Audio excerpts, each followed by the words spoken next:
الحمدللہ رب العالمین الصلاة والسلام علی سید الانبیاء والمرسلین وعلی آلہ الطیبین الطاہرین واصحابہ الراشدین المہدیین اما بعد فاعوذ باللہ من الشیطان الرجیم بسم اللہ الرحمن الرحیم یا ایہا الذین آمنوا اتقوا اللہ وکونوا مع الصادقین صدق اللہ مولانا العظیم ان اللہ وملائکتہ یصلون علی النبی یا ایہا الذین آمنوا صلوا علیہ وسلموا تسلیما الصلاۃ والسلام علیک یا رسول اللہ وعلى آلك وأصحابك يا حبيب الله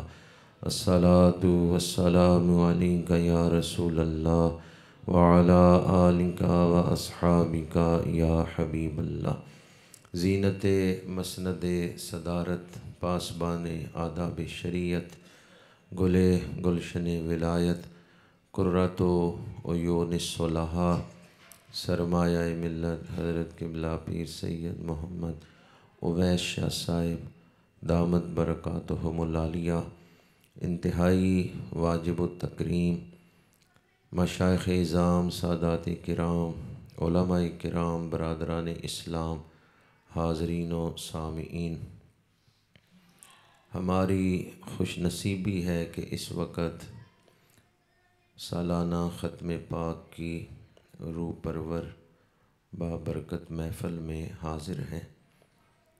عرس پاک کی محفل، سالانہ ختم پاک کی محفل، یہ مشائخ کے ساتھ وفا ہے اور مشائخ کی روحانی خدمت ہے۔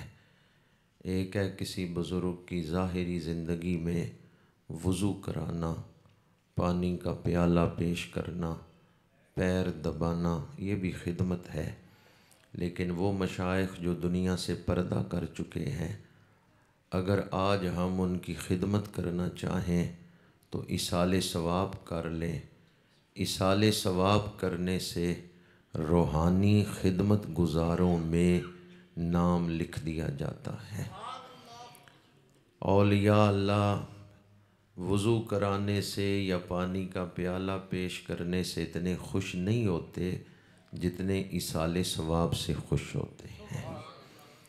یہ روحانی خدمت قیامت کے دن شفاعت حاصل کرنے کا بہانہ بن جائے گی۔ بیٹا باپ کی قبر پہ جائے، وہ اپنے باپ سے وفا کر رہا ہے۔ شاگرد استاد کی قبر پہ حاضری دے، وہ اپنے استاد سے وفا کر رہا ہے۔ مرید مرشد کے مزار پہ حاضری دے، وہ اپنے مرشد سے وفا کر رہا ہے، اور امتی رسول اللہ کے روضہ پاک پہ حاضری دے، وہ اپنے آقا سے وفا کر رہا ہے۔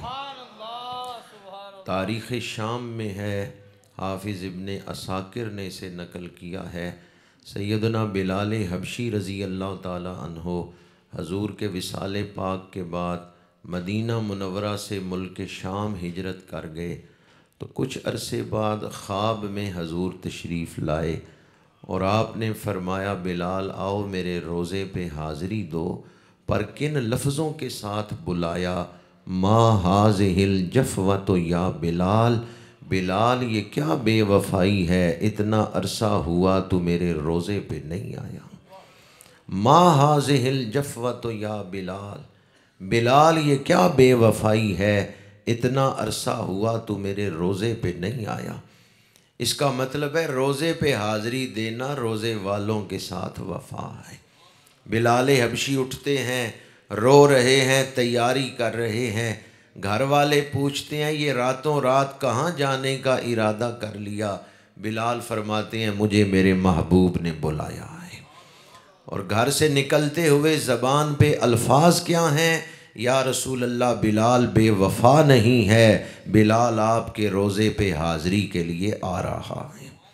آج آپ لوگ بھی اہل وفا ہیں جو مشائخ کی خدمت میں آئے بیٹھے ہیں۔ کیا خیال ہے؟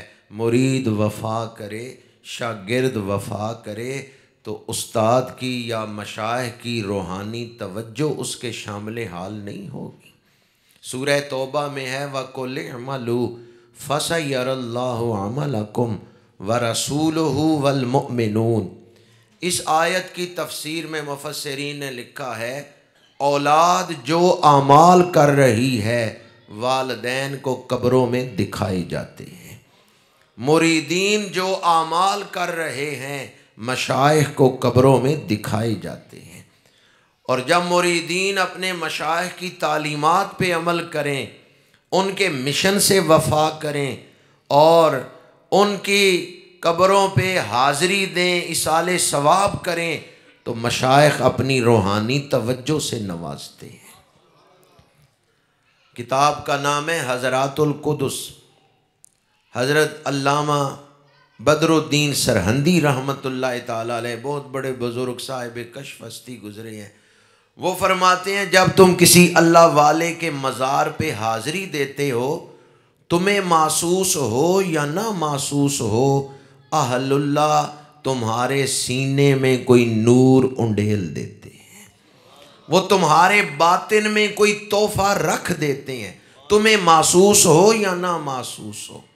حضرت خواجہ بدر الدین سرہندی فرماتے ہیں جب دنیا سے برزخ میں جاؤ گے، موت کے بعد یہ راز کھلے گا کہ جب مشائخ کی قبروں پہ حاضری دیتے تھے تو وہ ہمیں کیا کیا تحفے دے کے روانہ کرتے تھے، وہ ہمیں کیا کیا روحانی انعامات دے کے بھیجتے تھے۔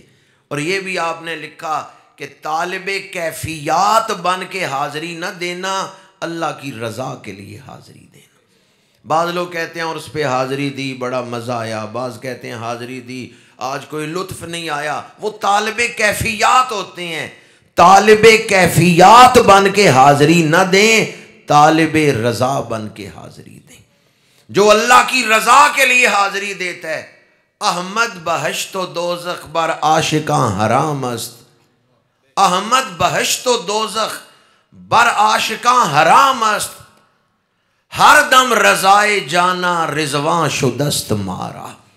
عاشقوں کی جنت یہ ہے کہ بس محبوب راضی رہے، عاشق محبوب کو ہی راضی کرنا چاہتے ہیں، ان کی یہی جنت ہے کہ ہمارا محبوب ہم پہ راضی رہے۔ یہ جو آستانے ہیں یہ عشق کی درس گاہیں ہیں،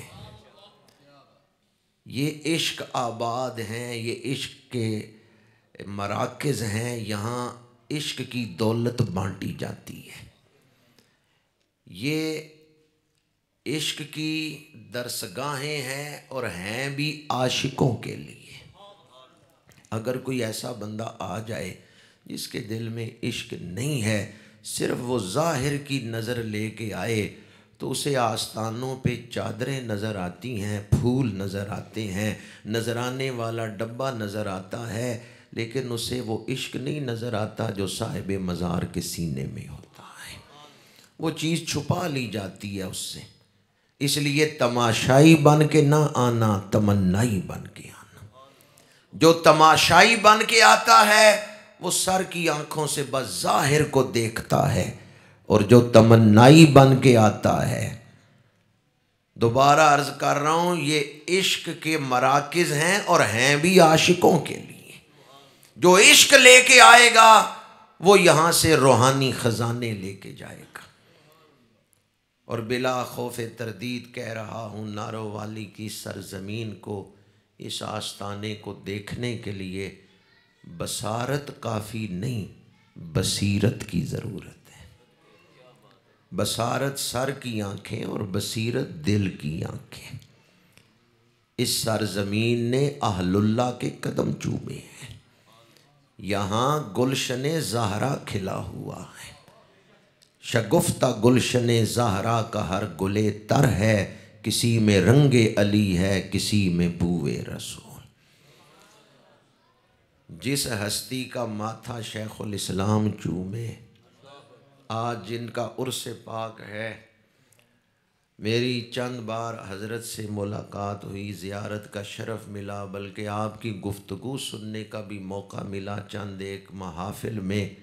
اللہ نے آپ کو ظاہر اور باطن دونوں طرح کا علم عطا کر رکھا، اور جتنا علم اور روحانیت تھی اس سے زیادہ اللہ نے آپ کو ظرف عطا کر رکھا تھا۔ آج کسی کے پاس تھوڑا سا علم آ جائے تو برداشت نہیں ہوتا، لیکن فخر المشائخ زینت الاصفیاء قرۃ عیون الصلحاء آبرو علم و دانش حضرت قبلہ پیر سید ضیاء الاسلام شاہ صاحب رحمت اللہ تعالی علیہ وقدس سرہ العزیز، اللہ نے آپ کو ظاہری باطنی علم سے نوازا ہوا تھا۔ عقائد پر چند ایک دفعہ میں نے آپ کی گفتگو سنی، اگو کی میں بھی اور ایک دو جگہ مقامات پر، تو اس قدر جامع اور مسکت دلائل، جن کے سامنے جن دلائل کو کوئی توڑ نہیں سکتا تھا، قرآنی آیات اور احادیث اس روانی سے آپ نے بیان کی اور استدلال کیا۔ اس دور کے اندر بارے دیگر کہہ رہا ہوں، اس آستانہ عالیہ کو دیکھنے کے لیے صرف بصارت کافی نہیں، بصیرت کی ضرورت ہے۔ ایک بزرگ قادسیہ کے میدان سے گزر رہے تھے، قادسیہ کے میدان سے سواری سے اترے، زمین کو چومنے لگے۔ ساتھیوں نے پوچھا آپ اس میدان کو کیوں چوم رہے ہیں؟ انہوں نے فرمایا اس زمین نے صحابہ کے گھوڑوں کے قدم چومے ہیں۔ آج آپ جس جگہ پہ حاضر ہیں اس زمین نے بھی عرفاء کے قدم چومے ہیں، اہل اللہ کے قدم چومے ہیں۔ یہاں سیال شریف کے مشائخ بھی تشریف لاتے رہے ہیں، یہاں اپنے دور کی نادر روزگار ہستیاں رونق افروز ہوتی رہی ہیں، اور یہاں سادات کرام نے بیٹھ کے اللہ اللہ کیا ہے، اللہ کا ذکر کیا ہے، ذکر کروایا ہے، عبادت کی ہے، ان کی پیشانیاں رب کی بارگاہ میں جھکتی رہی ہیں۔ شاہ ولی اللہ نے فیوز الحرمین میں لکھا ہے، جہاں بیٹھ کے اللہ کا ولی عبادت کرے قیامت تک وہاں رحمتیں نازل ہوتی رہتی ہیں، نور اترتا رہتا ہے۔ جہاں کوئی مقبول بندہ اللہ کا ولی بیٹھ کے عبادت کرے، وہ اٹھ کے چلا جائے لیکن وہاں رحمتیں نازل ہوتی رہتی ہیں۔ اور مرکات کے اندر حضرت ملا علی قاری نے یہ روایت نقل کی ہے، رات کا وقت ہو، ایک قافلہ کسی بستی سے گزرے، اس قافلے میں اللہ کا ولی ہو، بستی والے سوئے ہوئے ہیں، رات کا وقت ہے، قافلہ گزرا ہے، قافلے میں اللہ کا ولی ہے، بستی والوں کی ملاقات نہیں ہوئی، وہ سوئے ہوئے ہیں، ولی رات کے وقت اس بستی سے گزر گیا ہے۔ ملا علی قاری فرماتے ہیں بستی والوں کو اس ولی کے وجود کی برکتیں حاصل ہو گئی ہیں۔ جہاں سے ولی گزرے وہاں سے تو برکتیں ملتی ہیں، وہاں برکتیں تقسیم ہوتی ہیں، تو جہاں ولی ڈیرا لگا لے، جہاں ولی تشریف فرما ہو، جہاں ان کا مزار ہو، ان قبروں کو مٹی کی ڈھیریاں نہ سمجھنا، یہ روحانیت کے ٹھاٹھے مارتے ہوئے سمندر ہے۔ اولیاء اللہ کے مزارات یہ روحانیت کے مراکز ہیں، خوشا مسجد و مدرسہ و خانقاہے کہ دروے بود کیلو کالے محمد۔ مولانا جامی فرماتے ہیں ہمیں مسجد، مدرسہ اور خانقاہ کیوں پسند ہیں؟ اس لیے کہ یہ ہمارا تعلق مدینہ منورہ سے جوڑ دیتے ہیں۔ نارو والی سے مدینہ منورہ دور نہیں ہے، میں نے پہلے بھی عرض کیا یہاں گلشن زہرا کھلا ہوا ہے، اس زمین کو، اس آستانے کو روحانی قرب حاصل ہے مدینہ منورہ کا۔ عین الفقر میں حضرت سلطان باہو رحمت اللہ تعالیٰ علیہ نے لکھا ہے، فقیر فنا فی اللہ وہ ہے جو مرید کا ہاتھ پکڑ کے مجلس محمدی میں لے جاتا ہے۔ آج جتنی اعلیٰ نیت لے کے بیٹھیں گے اتنی زیادہ برکات لے کے جائیں گے۔ امام بخاری نے بخاری شریف میں سب سے پہلے یہ حدیث ہی نقل کی ہے، انما الاعمال بالنیات، جتنی اعلیٰ نیت ہوگی اتنا ہی زیادہ اجر و ثواب مرتب ہوگا. آپ جتنی اعلیٰ نیت لے کے بیٹھیں گے اتنی زیادہ برکات لے کے جائیں گے. یہ نہ سمجھیں کہ لاؤڈ سپیکر لگا ہوا ہے، پڑھنے والے پڑھ رہے ہیں، سننے والے سن رہے ہیں. یہ سننے سنانے کی محفل ہی نہیں، یہ عام جلسہ نہیں ہے، یہ عرس پاک کی محفل ہے. یہ صاحب عرس کے ساتھ وفا ہے، یہ اولیاء کی روحانی خدمت ہے. ان محفلوں میں حاضری سے مقدر سنور جاتا ہے، ان محفلوں میں حاضری سے بگڑے ہوئے کام بن جاتے ہیں، ان محفلوں میں حاضری سے دل روشن ہوتے ہیں. کوئی بات ذہن میں آ جائے، سمجھ آ جائے، دل میں اتر جائے، سوچ بدل جائے تو کردار بدل جاتا ہے. ان محفلوں میں حاضری سے شفائیں ملتی ہیں، دعائیں قبول ہوتی ہیں. اٹھ فریدا ستے آتے میلا ویکھن جا، مت کوئی مل جائی بخشے آتے تو وی بخشے آ جا، مت کوئی مل جائی بخشے آتے تو وی. اور عارف کھڑی لکھتے ہیں اولیاء اللہ کی شان کیا ہے؟ جیڑا اللہ دے ولیاں دا کردہ اے سنگ، اس کچ تے بھی آ جاندہ ہیرے دا رنگ. جیڑا اللہ دے ولیاں دا کردہ اے سنگ. صحبت جو ہے یہ محبت میں بدل جاتی ہے اور محبت عاقبت بن جاتی ہے.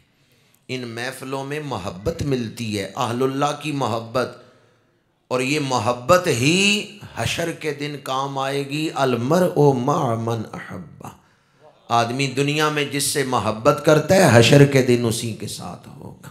جیڑا اللہ دے ولیاں دا کردہ اے سنگ، اس کچ تے بھی آ جاندہ ہیرے دا رنگ. ذات کا کتا ہو پر بیٹھ ولیوں کے دروازے پہ جائے، اللہ اس کا ذکر بھی قرآن میں کر رہا ہے.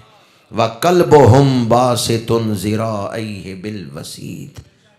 وَقَلْبُهُمْ، ان کا کتا. ہمیں کسی کا بننا نہیں آتا، ہونا نہیں آتا. مجھ کو پیر کامل نے بات یہ بتائی ہے، جو نبی کا ہو جائے اس کی کل خدائی ہے. خطبہ کے دوران میں نے جو آیات پڑھی ان میں نسبت ہی کا ذکر ہے. یا ایہا الذین آمنو، اے ایمان والو، اتقوا اللہ، تقوی اختیار کرو، اللہ سے ڈرو. وَكُونُوا مَعَ الصَّادِقِينَ، اور سچوں کے ساتھ ہو جاؤ. تین چیزوں کا بیان ہے. یا ایہا الذین آمنو، اے ایمان والو، اتقوا اللہ، تقوی اختیار کرو. دو چیزیں ہو گئیں، ایمان اور تقوی. تیسرے نمبر پہ فرمایا ولیوں کے ساتھ ہو جاؤ. جب ایمان ہمارے پاس ہے، تقوی ہمارے پاس ہے، تو اب ولیوں کی کیا ضرورت ہے؟ ترتیب پہ غور کریں. ولیوں کی معیت کا حکم تیسرے نمبر پہ دیا ہے. پہلے ایمان پھر تقوی. جب عقیدہ بھی ٹھیک، عمل بھی ٹھیک، یہ دو چیزیں جنت میں جانے کے لیے کافی ہیں. بخشش ہو جائے گی جب عقیدہ بھی ٹھیک ہے، عمل بھی ٹھیک ہے. پھر کیوں فرمایا وَكُونُوا مَعَ الصَّادِقِينَ؟ بعض لوگ کہتے ہیں بھی بزرگوں نے بھی یہی کہنا ہے، عقیدہ ٹھیک رکھو، نماز پڑھو، رزق حلال کھاؤ. میں نے پہلے یہ چیزیں اختیار کی ہوئی ہیں، مجھے کیا ضرورت پیروں کے پاس جانے کی؟ مفسرین فرماتے ہیں ایمان اور تقوی کے بعد تیسرے نمبر پہ اس لیے فرمایا ولیوں کے ساتھ ہو جاؤ کہ تمہارا ایک دشمن ہے جو تم سے ایمان چھیننا چاہتا ہے، تقوی چھیننا چاہتا ہے. پتہ ہے نا کون سا دشمن ہے؟ شیطان. اگر شیطان سے بچنا چاہتے ہو، ایمان لے کے دنیا سے جانا ٹھیک ہے، تم نے ایمان حاصل کر لیا، تقوی حاصل کر لیا، لیکن شیطان ایمان چوری کرنا چاہتا ہے. اگر چاہتے ہو کہ ایمان بچ جائے تو ولیوں کی محفل میں آ جاؤ. کیونکہ شیطان نے اقرار کیا تھا جب اللہ نے اسے اپنی بارگاہ سے دھتکارا، اس نے کہا لَأُغْوِيَنَّهُمْ أَجْمَعِينَ إِلَّا عِبَادَكَ مِنْهُمُ الْمُخْلَصِينَ. میں جال سب پہ ڈالوں گا پر جو تیرے بندے ہیں وہ نہیں میرے جال میں پھنسیں گے. مولانا روم نے لکھا ہے یک زمانہ صحبت با اولیاء بہتر از 100 سالہ طاعت بے ریا. اس کی تشریح میں حاجی امداد اللہ مہاجر مکی نے فرمایا، جس کو مولوی اشرف علی تھانوی نے کلید مثنوی میں لکھا ہے۔ حاجی امداد اللہ مہاجر مکی سے پوچھا گیا، مولانا روم نے کیا فرمایا ہے کہ 100 سال کی عبادت ایک طرف اور ولی کی محفل میں گزارا ہوا ایک لمحہ ایک طرف، یہ زیادہ بابرکت ہے، زیادہ قیمتی ہے، اس کی کیا وجہ ہے؟ حاجی امداد اللہ مہاجر مکی نے فرمایا 100 سال عبادت کر لو، خطرہ ہے کہ کہیں ایمان ضائع نہ ہو جائے۔ اگر ولیوں سے محبت کرنے والے ہو، شیطان لاکھ کوشش کر لے وہ تمہارے سینے سے ایمان نکال نہیں سکتا۔ ولیوں کی محبت کا کم از کم فائدہ یہ ہے کہ مرتے دم کلمہ نصیب ہو جاتا ہے۔ اولیاء اللہ کی محبت سے ایمان پہ خاتمہ نصیب ہو جاتا ہے، یہ بہت بڑا فائدہ ہے۔ اسی پر ایک واقعہ عرض کر رہا ہوں اور گفتگو سمیٹ لوں گا۔ یہ نہیں فرمایا کونو صادقین، بلکہ فرمایا کونو مع الصادقین، مع کا لفظ آیا ہے۔ اگر ہوتا کونو صادقین تو اس کا مطلب تھا سچے بن جاؤ، کونو مع الصادقین، یہ جو مع کا لفظ ہے یہ بتا رہا ہے کہ معیت کی اہمیت کیا ہے، کیوں ضروری ہے ولیوں کی معیت، کہ سچے تب بنو گے جب ان کی معیت میں آؤ گے، صدق تب نصیب ہوگا۔ سلسلہ عالیہ چشتیہ میں توسہ شریف کے ایک بزرگ گزرے ہیں، بہت بڑی ہستی تھے۔ آپ عصر کی نماز پڑھنے کے لیے مسجد میں تشریف لاتے، بازار میں کوئی مسجد تھی تو راستے میں ایک ہندو دکان پہ کھڑا ہو کے کہتا لج پالا نو لاجانے، تو آپ گزر جاتے، پالکی پہ تھے۔ روز وہ ہندو دروازے آپ کی جب پالکی گزرتی تو کہتا لج پالا نو لاجانے۔ ایک دن آپ کی سواری گزر رہی ہے، اس ہندو کی آواز نہیں آئی۔ آپ نے ساتھیوں سے کہا پالکی روکو، مڑ کے دیکھا دکان بند تھی۔ ارد گرد کے دکانداروں سے پوچھا آج اس ہندو نے دکان نہیں کھولی؟ انہوں نے کہا جی بیمار ہے، سخت تکلیف میں ہے۔ تو آپ نے اپنے مریدین سے کہا چلو اس ہندو کی عیادت کر کے آتے ہیں۔ جب اس کے گھر تشریف لے گئے، نام لے کے پوچھا کہ وہ کیوں نہیں آج دکان پہ گیا، تو بتایا گیا کہ وہ نزع کے عالم میں ہے، جان نہیں نکل رہی، تکلیف میں ہے، سخت بیمار ہے۔ آپ نے فرمایا میں اس سے ملاقات کرنا چاہتا ہوں۔ بعض نے اسے حضرت خواجہ اللہ بخش توسوی کے حوالے سے، بعض نے بڑے حضرت کے حوالے سے اسے بیان کیا ہے۔ تو آپ نے فرمایا میں اس سے ملاقات کرنا چاہتا ہوں۔ تو ان ہندوؤں نے کہا جی ہمارے قبیلے میں رواج یہ ہے کہ جب کوئی اس حالت میں چلا جائے نا، نزع کے حالت میں، تو ہم دروازہ بند کر کے کمرے میں تنہا اسے چھوڑ دیتے ہیں، جب تک روح نکل نہ جائے، موت آ نہ جائے، ہم دروازہ نہیں کھولتے۔ تو ہم دروازہ نہیں کھولیں گے جب تک اسے موت نہ آ جائے۔ آپ نے فرمایا جب تک میں نہیں نہ ملوں گا موت بھی نہیں آئے گی۔ انہوں نے دروازہ کھول دیا، آپ تشریف لے گئے، کیا دیکھا وہ تڑپ رہا تھا، تکلیف میں تھا، لیکن پڑھ رہا تھا لج پالا نو لاجانے، لج پالا نو لاجانے۔ آپ تشریف لائے، اس کے سینے پہ دست کرم رکھا، سکون آ گیا اسے، دل درد سے بسمل کی طرح لوٹ رہا ہو، سینے پہ تسلی کو تیرا ہاتھ دھرا ہو۔ آپ نے فرمایا بتاؤ کس حال میں ہو؟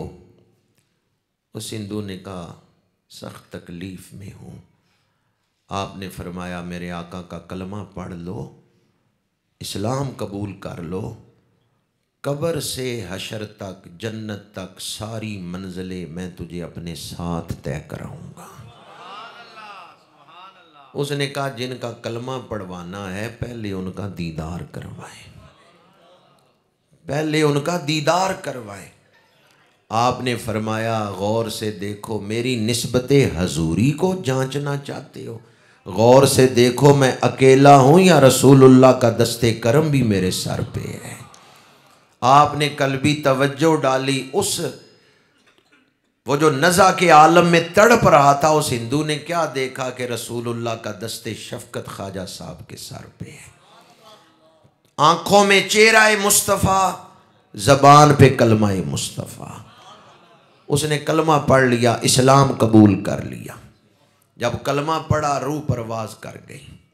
خواجہ صاحب باہر تشریف لائے، آپ نے اس کے لواحقین سے کہا بھئی اس ہندو نے کلمہ پڑھ لیا تھا، مسلمان ہو گیا تھا، اس کی میت میرے سپرد کر دو، ہم میت کو غسل دیں گے، کفن دیں گے، جنازہ پڑھائیں گے، نماز جنازہ، اور پھر دفنائیں گے۔ لیکن ان ہندوؤں نے کہا جی ہماری اس میں بڑی بے عزتی ہے، ہم تو اسے لکڑیاں اکٹھی کر کے آگ لگائیں گے۔ خواجہ صاحب نے فرمایا ہم اسے دفنائیں گے، اس نے کلمہ پڑھ لیا تھا۔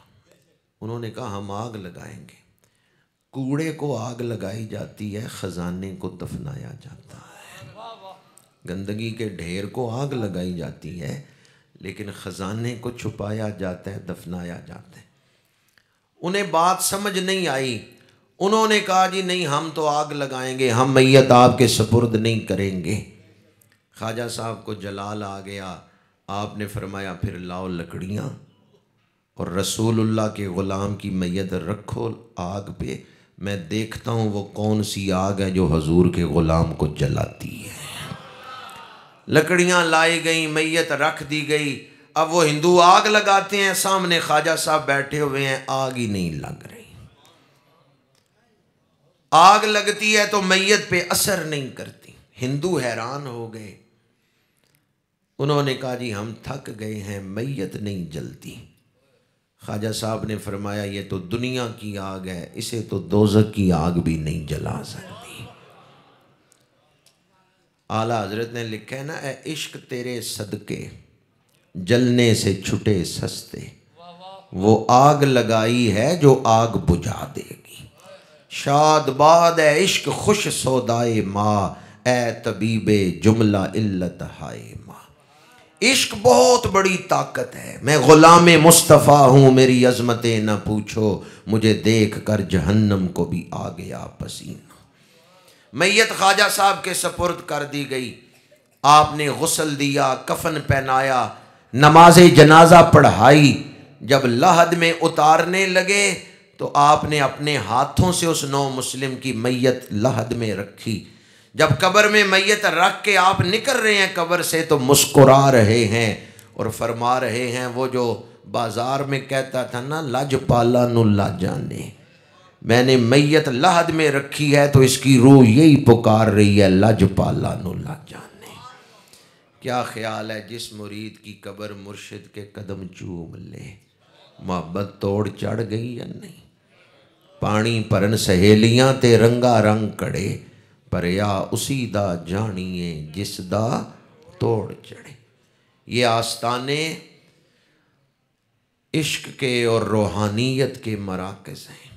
اللہ تعالی ہمیں اپنے بزرگوں سے جڑے رہنے کی توفیق عطا فرمائے۔ میں اپنی گفتگو کو اس پیغام پر ہی سمیٹتا ہوں، فیض تو جاری ہے، اللہ ہمیں فیض لینے کی توفیق عطا فرمائے۔ بعض لوگ تقریر میں کہہ دیتے ہیں کہ اللہ آستانے کا فیض جاری رکھے، میں یہ نہیں کہہ رہا، چونکہ فیض تو جاری ہے، اللہ ہمیں فیض لینے کے قابل بنائے، اللہ ہمیں وہ آداب نصیب فرمائے جن سے فیض نصیب ہوتا ہے۔ اعلیٰ حضرت نے فتاوی رضویہ میں لکھا ہے قبریں وہی ہیں، پہلے فیض ہوتا تھا اب کیوں نہیں ہوتا؟ اعلیٰ حضرت فرماتے ہیں پہلے جو لوگ حاضری دیتے تھے وہ طریقت کے آداب، شریعت کے آداب کے ساتھ آتے تھے، اس لیے جھولیاں بھر کے جاتے تھے۔ تو اللہ تعالی ہمیں آداب نصیب فرمائے۔ وآخر دعوانا ان الحمد للہ رب العالمین۔